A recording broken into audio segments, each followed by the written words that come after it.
ኢራን የሚባሉ ህዝቦች ምንድን ናቸው? ስለ እስራኤል ብዙ እናውቃለን፣ ብዙ አስተምረናል። እነዚህ የፋርስ ሰዎች ወይም ፐርሺያንስ የሚባሉ እነማን ናቸው?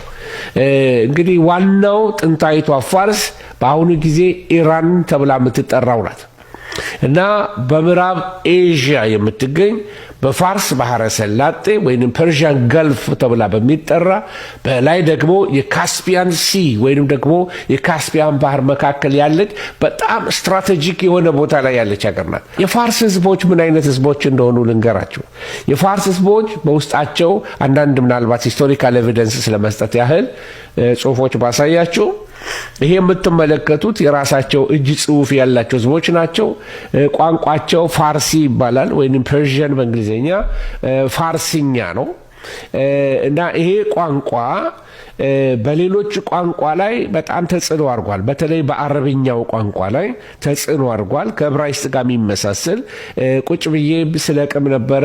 አይ ቲንክ ባልሳሳት ወደ 8 የሚሆኑ የአማርኛ ቃላት ከፋርስ ጋራ በቀጥታ የተዛመዱ እንደሆኑ ትመለከታላችሁ እና ራሱ በአማርኛ አህዛብ የሚለው ቃል የፋርስ ቋንቋ ነው። ኢትስ አ ፐርሺያን ላንጉዌጅ እና በጣም በቋንቋ ተወራራሽ ነገር አለው ከብዙ ቋንቋዎች ጋር። ጥንታዊ ሀገር ነው እና በጣም ትልቅ ሀገር ነበረ። ከኢየሱስ ክርስቶስ ልደት በፊት በ6ኛው መቶ ክፍለ ዘመን ወይም በ550 ዓመተ ዓለም አካባቢ በቂሮስ አማካኝነት የተመሰረተ ሀገር ነው። ስለ ቂሮስ መጽሐፍ ቅዱስ የሚነግረናል እና ሴኩላር ወይም ዓለማዊ ታሪክ አላቸው፣ እንደገና መንፈሳዊም ታሪክ አላቸው እነዚህ ሰዎች። እና ሜዶ ፐርሺያ የሚባል መንግስት አስታውሳላችሁ። ዳንኤል ራሱ ወርቅ የሆነ ምስል ተመለከተ። ቀጥሎ ደግሞ ፋርስና ሜዶን የሆነ ሁለቱ እጆቹ ፋርስና ሜዶን ተብሎ የተጠሩ እና ከታች ደግሞ የሚቀጥለው ግሪክ መንግስት፣ ከዛ ደግሞ የሮም መንግስት እያለ የጸረ ክርስቶስ መንግስት እያለ ያንን ዳንኤል 2 ላይ ያለው ምስል የተጻፈልን በዳንኤል 2 ላይ ትመለከታላችሁ። ይሄ ከባቢሎን ቀጥሎ የመጣው መንግስት የሜዶ ፐርሺያን የሚባል ነው እና በዛ ይሄ እንግዲህ የባቢሎንን መንግስት አሸንፎ በባቢሎን መንግስት ላይ የሰለጠነ ትልቅ ኤምፓየር ነበር እና ግዛታቸው ወደ 3 የሚሆኑ አህጉራትን የከለለ ነበር። እስከ አፍሪካ የደረሰ ነው። ከአፍሪካ ደርሶ ከአፍሪካ ተነስቶ እስከ ሚድል ኢስት ወይንም ደግሞ ወደ እስራኤልን ከእስራኤል ደግሞ አልፎ ደግሞ እስከ ሩቅ ምስራቅን የገዛ ሀገር ነው። በጣም ትልቅ ሀገር ነው። በጣም ትልቅ ሀገር ነው እና ይህንን ስትመለከቱ በውስጡ በጣም አንድ የቆየ ጥንታዊ አስተዳደር ያለው የጥንት ስልጣኔ ነው። ለመጀመሪያ ጊዜ የክፍለ ሀገር ማስተዳደርን የጀመሩት እነሱ ናቸው እና በጣም ለንጉስ ታማኝ የሆኑትን ሰዎች እየወሰዱ እየሾሙ በፕሮቪንስ አድርገው ሳትራፒ ይሉታል እነሱ ከፋፍለው አገርን መግዛት ጀመሩ። እስከ ህንድ እስከ ኢትዮጵያ ድረስ ይላል መጽሐፍ ቅዱስ። በመጽሐፈ አስቴር ላይ የፋርስ ንጉሶች ይመሩ ነበር እና በመካከላቸው ከባቢሎን ይልቅ ለየት የሚያደርጋቸው ነገር ምንድነው? የሃይማኖት ነጻነት ቀድመው ይሰጡ ነበር። ከቀድሞዎቹ መንግስታት ከባቢሎን ከአሶር በጣም በተለየ መልኩ ፋርሳውያን ወይም ደግሞ እነዚህ ፐርሺያንስ የምንላቸው ሰዎች በጣም ሰው ሁሉ የገዛ ሃይማኖቱን ወይም ቅኝ የገዟቸውን ሃይማኖቶች ነፃ ይሰጡ ነበር። ለባህላቸውን ይፈቅዳሉ፣ ባህላቸውን አይነኩም፣ ሃይማኖታቸውን አይነኩም። እንደውም ለእግዚአብሔር ቤተ መቅደስ እንዲሰራ ቂሮስን እግዚአብሔር ያስነሳው ከፋርስ ነው። ነህምያ ማለት ነው። ነህምያ የአስቴር ታሪክ የሆነ ሁሉ በኢራን ነው። ስለዚህ ከእስራኤል ጋር ያላቸውንም ግንኙነት ላሳያችሁ ነው። ስለዚህ ስለ ፋርስ ህዝቦች ስንነጋገር መጀመሪያ ዝርያቸው እንደ ምንድነው የሚባሉት? ስማቸው ኢንዶ ዩሮፒያን ይባላሉ። ኢንዶ አውሮፓውያን ወይም ደግሞ የህንድ አውሮፓውያን አይን ወገን ናቸው ይባላል። የዘራቸው ስም አርያን ይባላል። በስነ ህንፃ፣ በስነ ጽሁፍ፣ በስነ ጥበብ በተለይ በምንጣፍ ስራቸው በዓለም የታወቁ ነበሩ እና ይሄ የምንጣፍ እስካሁን ድረስ ስሙን ይባላል ፐርሺያን ካርፔት ይባላል። እስካሁን ድረስ ስሙ እንደዛ ነው እና በጣም ኳሊቲ ያለው ምንጣፍ የፐርሺያን ነው ይባል ነበር። ሃይማኖት አላቸው። አሁን እስልምና ነው። ከእስልምና በፊት ግን ዞሮስትራይዝም የሚባል ዞሮስትራይዝም የሚባል ሃይማኖትን ይከተሉ ነበር እና ዞሮስትራይዝም እንግዲህ የጥንቷ ፋርስ ወይንም ደግሞ የፐርሺያ ከእስልምና ሃይማኖትን ከመቀበሏ በፊት ለብዙ መቶ ዘመናት የሀገሪቱ መሪ ወይንም ዋነኛ ሃይማኖት ነበር እና ሃይማኖቱ በዓለም ታሪክ ውስጥ በጣም ጥንታዊ ከተባለ ሃይማኖት አንዱ ነው። አንድ አምላክ ብቻ ወይንም ደግሞ ሞኖቲስቲክ አንድ አምላክ ብቻ ብሎ ከሚያምኑ ሃይማኖቶች አንዱ ነው ዞሮስትሪዝም ወይንም ደግሞ ዞሮስትሪዝም። ምናልባት ኦንላይን ስዕሉ ለተውላችሁ ይችላል እና ስለ ይሄንን ይመስላል ስፔል ስታረጉት ይሄንን ይመስላል እና መስራቹ ስሙ ዞሮአስተር ይባላል እና በፋርስኛ ዛራስቱራ የሚል ስም አለው እና ከክርስቶስ ልደት በፊት አስቡት 1500 እስከ 1000 ባለው ዘመን ማለት ኦልሞስት የነ ሙሴ ዘመን ልትሉ ትችላላችሁ ወይንም እስከ ኖህ ዘመን ድረስ ልትወስዱት ትችላላችሁ። በጣም ብዙ ዘመን ቀድሞ የነበረ እምነት ነው። ከስሩ እንድትረዱ ስለፈለኩኝ ነው እና ይሄ የፋርሶች ከእስልምና በፊት የነበረ ለዚህ ነው ፋርሶች ስትጠይቋቸው እኛ እስላም አይደለንም አረብ አይደለንም እኛ ፋርሶች ነን ብለው ነው የሚናገሩት እና በአረብነትን አያምኑም እና በእምነታቸው አንዱ የምትመለከቱት አምላካቸው አንዱ አሁራ ማዝዳ ወይንም ደግሞ የጥበብ አምላክ ወይንም ጥበበኛ አምላክ ብለው ይህንን አምላክ ነው የሚያመልኩት። የጥበብ ጌታ ብለው ነው የሚያመልኩት አምላካቸውን ማለት ነው። የተለያዩ ምስሎች ያሉ እሱን ማሳየቱ ምናልባት ለጊዜ አይመቸን ይሆናል።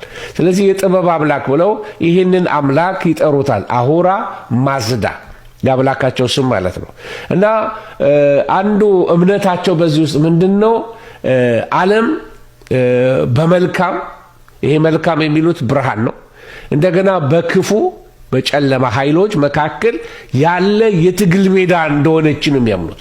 ስለዚህ ህይወታቸው በትግል የተሞላ ነው። ስለ ሰዎች ምርጫ ሲናገሩ መልካም ሐሳብ፣ መልካም ንግግር፣ መልካም ተግባር እነዚህ የሃይማኖቱ በቃ መሪ ቃላቶች ናቸው። ስለዚህ ሰው የመምረጥ መብት አለው ብሎ ያስባል ነው። መልካም ሐሳብን ከክፉ ሐሳብ መምረጥ፣ መልካም ንግግርን ከክፉ ንግግር መምረጥ፣ መልካም ተግባርን ከክፉ ተግባር መለየት ይችላል ብሎ ሃይማኖታቸው ያስተምራቸዋል እና በመጨረሻው ዘመን መልካሙ ኃይል ክፉን ኃይል ያሸንፋል ብሎ ያምናሉ። ሙታን እንደሚነሱ ያምናሉ። እቺ ዓለም ደግሞ ትታደሳለች ብለው ያምናሉ በመጨረሻ ዘመን ላይ። ይሄ የዞሮስትሪዝም የእምነት መግለጫ ነው እየነገርኳችሁ ያለሁት። ስለዚህ በአምልኳቸውን በተመለከተ ደግሞ በዞሮስትሪዝም እምነት እሳት የእግዚአብሔርን ንጽህናና ጥበብ ስለሚያሳይ በአምልኳቸው ሰዓታቸው ላይ ምን ያደርጋሉ? እሳት ያነዳሉ። ፋየር ቴምፕልስ የሚባሉ አሏቸው። ስለዚህ ሁል ጊዜ እሳት ይነዳል በመቅደስ ውስጥ። እግዚአብሔር እንደዚህ አምላክ ነው፣ ንጽህናና ጥበብ ያለው አምላክ ነው ብለው ስለሚያምኑ ወይንም ደግሞ አምላካቸው ወይንም ማዝዳ ብለው የሚያምኑ ከአምላካቸው እሱን እሳት ያነዱለታል። ስለዚህ እሳቱን አይደለም የሚያመልኩት፣ ነገር ግን ወደ አምላካቸው ለመጸለይ እንደ ምልክት ይጠቀሙበታል ማለት ነው። አሁን ታሪካቸውን ከመጽሐፍ ቅዱስ ጋር አገናኝቼ ላሳያችሁ ፈልጋለሁ። ምክንያቱም የፋርስ ነገስታት እንደ ታላቁ ቂሮስ እነ ዳሪዮስ እነዚህ ነገስታት የዚህ እምነት ተከታዮች ነበሩ። ስለዚህ በጎ የመምረጥ ስደተኛን ከመግደል ይልቅ ማኖር በቋንቋው በፈለገው እምነቱ የራሱን ሃይማኖት ያምልክ ብሎ የሃይማኖት መቻቻል ፖሊሲን ያወጡት ከዚህ እምነታቸው የተነሳ ነው። አይሁድ ወደ ሀገራቸው እንዲመለሱ የፈቀዱ እነዚህ ፋርሳውያኖች ናቸው። ቂሮስ የነሱ ሰው ነበረ።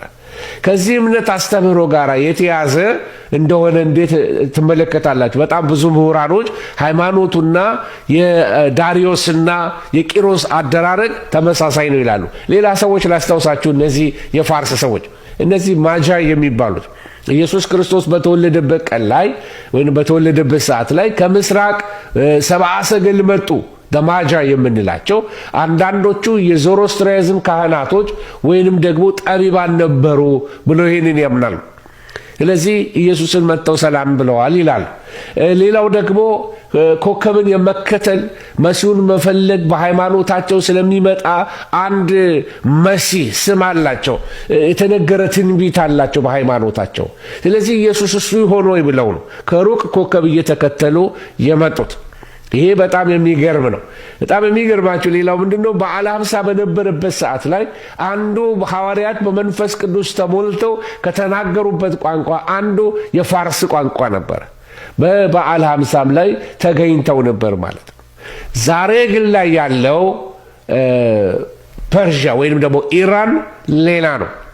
ከሰባተኛው ክፍለ ዘመን በኋላ እስልምና ወደ ፋርስ ሲገባ የዚህ እምነት እንዳለ ተከታዮች እየቀነሰ ዛሬ ይሄ እምነት ዞሮስትራይዝም የምታገኙት በኢራን በህንድ ብዙ ጊዜ ፓርሲስ ብለው ይጠሯቸዋል። ፋርሲስ ማለት ከፋርስ የመጣ ማለት ነው። ስለዚህ ጥቂት ተከታዮች ነው ያላቸው። ሃይማኖታቸው እየደከመ ነው የመጣው እና አንዱ በእነዚህ በፋርሶች አንዱ እግዚአብሔር የተጠቀመባቸው ነገር ምንድነው?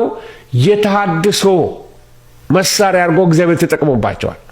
ባቢሎንን የቅጣት መሳሪያ አድርጎ በአይሁዶች ላይ ሲጠቀም፣ ፋርሶችን ግን የተሐድሶ መሳሪያ ነበር ያደረጋቸው በመጽሐፍ ቅዱስ ወገኖች ሆይ። እና በዚህ ምክንያት ነው ፋርስ ሰፊ ግዛቷ መቆጣጠር የቻለችው በሰይፍ ብቻ ሳይሆን ህዝቦችን በማክበር በነፃነት በመስጠት በሚል በጣም የሚገርም አይነት መሪ የነበራቸው ሰዎች ነበሩ። እስልምናው መጥቶ እስከሚይዛቸው ድረስ በጣም ሰፊ ግዛት የነበራቸው ሰዎች ናቸው። በታላቁ ዳሪዮስ ዘመን የፋርስ ግዛት በዓለም ላይ ታይቶ የማይታወቅ ስፋት ነበረው። ከህንድ እስከ ግሪክ እስከ ካስፒያን ሲ ከዛ ደግሞ እስከ ግብፅ እስከ ኢትዮጵያ ድረስ የሚደርስ በጣም ሰፊ መሬት ነበራቸው። ዓለምን ኦልሞስት ይገዙ ነበር። እንደውም በዛ ዘመን በተለይ በ480 ዓመት ዓለም አካባቢ ላይ የዓለም ህዝብ ቁጥር ምናልባት 112 ሚሊዮን ይሆናል ይባላል። በዛ ጊዜ 49 ሚሊዮን ህዝብ ያስተዳድር የነበረው ማን ነው ማለት ነው? እነዚህ የፋርስ ግዛት ውስጥ የነበሩ ሰዎች ናቸው። እና ትልቅ የማስተዳደር ክህሎት ነበራቸው፣ ወይንም ደግሞ ክህሎት ነበራቸው፣ ዕውቀት ነበራቸው። እና ይሄ ማለት የዓለም ህዝብ 44 በመቶ በአንድ ንጉስ ስር ነበረ ማለት ነው። ይሄ እስካሁን በሬከርድም የተሰበረ ነው። ስዕሉን ላሳያችሁ። ምናልባት የገዙበትን ክልል ተመልከቱ። ከሩቅ ምስራቅ ጀምሮ እስከ ላይ ቱርክን ሁሉ ገዝተው፣ እስራኤልን ገዝተው፣ ግብፅን ገዝተው ኦልሞስት የሱዳን ጫፍ ደርሰዋል። ኦልሞስት የኢትዮጵያን ጫፍ ልትመለከታላችሁ ማለት ነው። ኦኬ፣ ይህንን የምነግራችሁ ለምንድን ነው? መጀመሪያ ሁሌ ሳስተምር እንደምታውቁት ሂስቶሪካል ባክግራውንዱን ማስቀመጥ እፈልጋለሁ። እና በጣም ዝም ብሎ አይነት ሰዎች እንዳይመስሏችሁ የሰለጠነ ህዝብ ነበረ። ብዙ ነገስታት ከየቦታው እየመጡ ስጦታ ይዘውላቸው ወደ ንጉሱ ይመጡ ነበረ። በጦርነት የታወቁ ነበሩ፣ በአርት የታወቁ ነበሩ። ልክ የእስራኤልን ታሪክ እንደምናውቀው ስለነዚህ ሰዎች አንዱ በታሪክ ላይ እንመለከታለን። ስለዚህ ዛሬ ላይ እቺን ስዕል በቀይ መሃል ላይ ፐርሺያ ያልኩባትን ተመልከቱ። እነ ሱሳ ግንብ የነበሩት እነ አስቴር የነበሩት እዚህ ቦታ ላይ ነው። እነ መርዶኪዮስ የነበሩት እዚህ ቦታ ላይ ነው። ስለዚህ እነ መርዶኪዮስ በፋርስ ቋንቋ እየተናገሩ ነበረ ፋርስን ሲገዙ የነበሩ ሲያስተዳድሩ የነበሩት። አስቴር ንግስት የሆነችው በኢራን ነበረ ማለት ትችላላችሁ። ስለዚህ ታሪካዊ ግንኙነታቸውን እንድትመለከቱ የዛሬ ጠላትነታቸውን ሳይሆን በአንድ ወቅት